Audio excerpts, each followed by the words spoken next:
Bobby Lee Claremont and the Criminal Element by Jeannie Mobley. North Cairo, Illinois, 9:23 p.m. Night was settling in by the time we stopped in North Cairo, Illinois. Sergeant Hayworth walked casually up the aisle toward the door. As he passed me, he gave a sharp jerk of his head to indicate that I was to follow him. I didn't want to, but I didn't want to get into Hayworth's bad graces either, not when I had passed up my single best chance to get away from him. I would have to cooperate with him enough to keep him from turning me in. So once he was off the train, I stood and stretched, gingerly unknotted my bruised muscles. Mrs. O'Halloran had gone off to join Mr. Bugeaud and Malcolm after I'd talked to her, and Kelly hadn't returned, so none of them could see me talking to the sergeant. I stepped off the train and glanced around, momentarily confused. People were milling around to stretch or smoke, the black folks all mixed in with the whites. I'd never seen anything like it. Even as I stood disoriented by the steps, a colored family walked past me and boarded the very car I'd been riding in, normal as anything. Hayworth was waiting for me a few steps up the platform, out of view of the car's windows, glaring impatiently at me as I gawked. I hurried to him. "Well, kid, what have you got for me? You've passed the time with both Bugeaud and LeBlanc. What did you find out?" "Mrs. O'Halloran doesn't know anything, and she's not up to anything. She's going to Chicago to give her boy a good home with her husband's relatives," I said with conviction. Hayworth huffed and rolled his eyes. I didn't take you for the type to be suckered in by a pretty face so easily." I gritted my teeth to hold back my anger. I hadn't intended to tell him much anything, but the instinct to protect the mother and baby overpowered both my criminal intentions and my good sense. "Bugeaud is in debt, I think. He's been betting on horses and buying things he can't afford. I think he's gotten himself and the club into money trouble." Hayworth shook his head. "I know all that, kid. I got that from sources back in New Orleans." "You know that? Then what do you need me for?" I was compromising everything to give him information he already knew. He was even more of a snake than I had thought. "I told you. I need you to find out how they plan to scam folks in Chicago once they get there." "Who says they're scamming anyone?" I said. "Jimmy got his bootleg through his connections in Chicago. It's Kelly you should be after, not Mrs. O'Halloran. I think he's the one that killed Jimmy because those connections hadn't been paid off for all the liquor Jimmy was buying from them. And he's the one that's planning to do something awful once he gets to Chicago." "He's outside my jurisdiction, kid. My job is to crack down on the crooks and swindlers like Bugeaud and LeBlanc in New Orleans."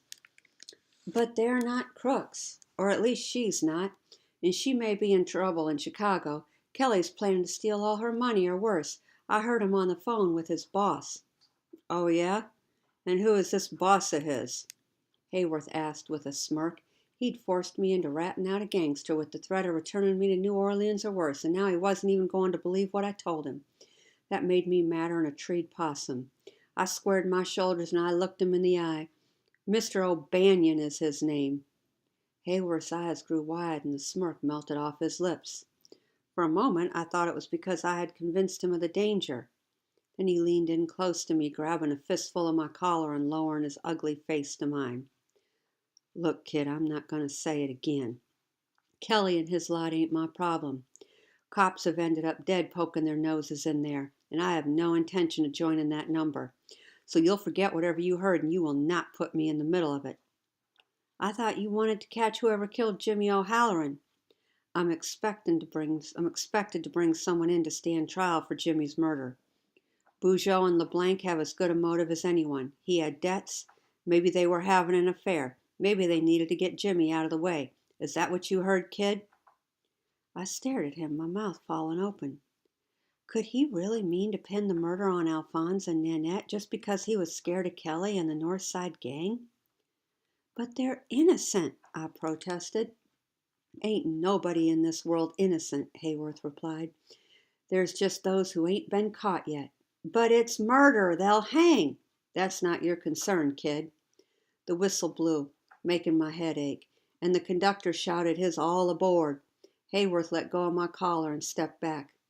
"Just find out what I need, kid. Find out that they're lovers. Get her to admit Jimmy wouldn't marry her. Something useful. Once I got that, I'll have enough to take him in." "But..." It was no use talking. He had already turned and was walking away. "I won't help you do that," I shouted after him. He glanced back at me and flashed me a dangerous smile. "It's either them or you, Bobby Lee." I stood a moment longer, too outraged to follow, but the conductor shouted and waved a hand at me, and there was nothing to do but board the train. When I entered the train car, Hayworth and I were the only ones on it, at least the only ones involved with Jimmy O'Halloran and the Cajun Queen. The others must have gone to the dining car or one of the lounges. The black family that had boarded was still busy with getting their luggage and their children settled in. As I started to sit, I saw Leon signaling me from up ahead, so I went to see what he had discovered. "You were right," he said when I stepped through onto the platform between the two cars. "Look at this." He held out a slender leather-bound book, and when I opened it, the pages were made of ledger paper and had mostly been filled in with accounts kept in a solid, confident hand. He flipped pages until he came to the last one with entries. "What is this?" I asked, though I had a sinking feeling I knew. "Remember I told you Bugeaud had the accounts for the Cajun Queen?" "You stole his accounts book?" I said. "Talk about sticking a finger between the tree and the bark." "Nah, I just borrowed it. I just mixed myself in with that colored family yonder, and no one noticed what I was doing. But look." He held it closer to my face for my inspection. Columns and numbers showed the club's profits and also its debts. Beside each debt was a notation showing when it had been paid. But halfway down the page, the notations of payment ended, even though the bills continued to mount and the income kept rolling in. "See," Leon said, pointing to where the payments ended about a month before Jimmy's death. "He was in debt, just like you said. He wasn't paying for all those big charges listed as misc. I figured that's another word for bootleg, don't you? Strange, 'cause the club seemed to still be making money." I let my eyes scan along the profits, thinking about what Clovis had said, and about the ruby watch chain and the many rings on Bugeaud's fingers. I thought, too, of Malcolm's words. Bugeaud was better at spending money than making it. "Those markers you saw in Bugeaud's bags, how much were they for?" Leon shrugged. "Too much to count. I'd say hundreds of dollars, maybe more." I nodded slowly. My hunch had been right. Jimmy O'Halloran had been connected to one of Chicago's most powerful gangs. That's probably how he'd had the money to start the club, and certainly how he had kept it supplied. But Bugeaud had gambled away all the profits and then some, and Jimmy hadn't had the money to pay the bootleg he'd already bought. So Kelly, who worked for that powerful gang, had been sent down to get payback of one kind or another. I guessed that Bugeaud and Jimmy had done what anyone would have done in such a dangerous situation. Stalled. Promised a big return on a poker game that night. I could practically picture the scene, all of them in that room crowded around the table, the room stuffed to the gills with high rollers. When it was clear Bugeaud wasn't going to come through with the money, Kelly had started the tussle that sent Jimmy off the balcony. A balcony Kelly had prepared, knowing that the game was the Cajun Queen's last chance to pay up.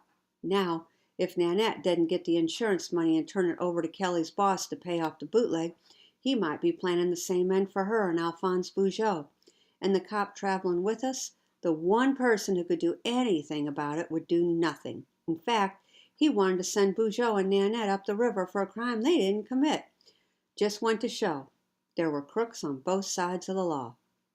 "It was Kelly, then?" Leon said. He'd put it together, too. "Do you think he'll hurt Miss Nettie?"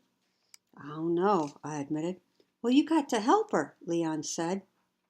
I knew he was right. I also knew I was in the stew. I couldn't just let poor Nanette and her baby end up in the clutches of either a killer or a dirty cop. But how could I hope to help her and not ruin my chances of criminal prosperity in Chicago? All I could think to do was let her other companions know what both the cop and the gangster were up to. Surely Bugeaud and Malcolm would protect her if they knew Kelly's plan, and if I was careful, Kelly would never know I had tipped them off. They could be the heroes without me being branded a snitch. "Should we go to the police?" Leon suggested. I shook my head and told him what Hayworth had said on the platform. Leon made a face. "Dirty copper," he said. "But we can tell our friends what we know," I said. "Bugeaud, Malcolm, Dupree. If we warn them that Kelly is the killer, they will protect her. Bugeaud owes her, seeing as how it was his debt that got Jimmy killed. Leon nodded. You talk to Bugeaud and Malcolm, and I'll talk to Clovis. Surely someone will help her. I agreed and parted company with Leon, a new possibility buzzing in my head. All I had to do was tell Bugeaud what I had learned, and he would do the rest. He would assign Malcolm to protect her, which Malcolm would do, seeing as how he was fond of Mrs. O'Halloran from way back. Then I could slip away at the next stop with a clear conscience. I paced the length of the aisle twice, as if stretching my legs. Then I paused at the end, where a porter sat on duty. What's the next stop? I asked him. Anna, Illinois, sir, but there ain't nothing much there. Round midnight we'll be coming into Carbondale. And there's more there than in Anna? Yes, sir, though I reckon it'll all be closed, except the main station. We'll be making connection there with the line to and from St. Louis, so there's always some activity. The line to St. Louis. That was the perfect escape. Midnight, you said? What time is it now? The porter drew his watch from his pocket and flipped it open. 9:45, sir. I thanked him and returned to my seat. I had plenty of time. I would wait, and maybe Hayworth or Kelly would drift off to sleep. Then I could get Bugeaud aside and warn him. Then I'd step off the train in Carbondale and never look back. And with all I'd learned since setting out that morning, I figured I could set up in the crime business in St. Louis just as well as Chicago. Smiling to myself, I leaned my head gingerly into the corner by the window, cushioning it on my bag, and I closed my eyes. Like Leon, I figured pretending to sleep would be my best disguise until I could make my move.